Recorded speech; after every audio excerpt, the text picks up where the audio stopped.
The dust is settling after one of the toughest races we've seen in the state, perhaps in the country. This big primary, a lot of outside money coming into the St. Louis area to help Wesley Bell unseat Cori Bush. In the end, he was successful, but him jumping into this race after initially challenging Josh Hawley, or trying to run for that nomination to challenge Josh Hawley, pivoting to attack Cori Bush, that created a lot of uncomfortable conversations and really divided the city and the county.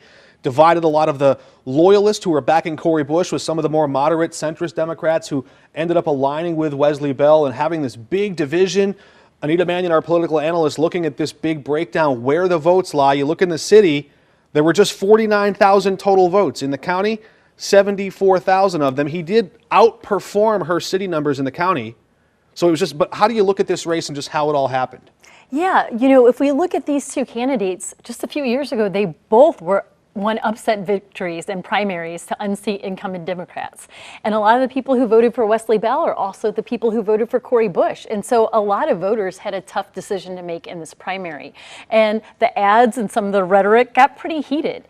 And so for the Democrats in the St. Louis area, I think how are they going to come back together and heal and move forward is one of the questions. About $7 million in outside money from pro-Israel groups trying to either lift Bell's name or bloody Bush's name, trying to beat up her poll numbers.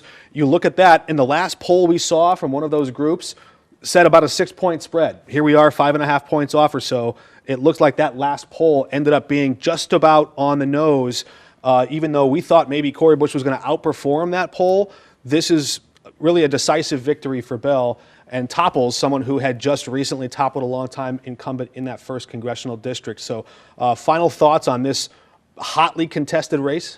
Yeah, well, to your point, you know, we're hard on polls when they're inaccurate, but often they are right. And in this case, they were right.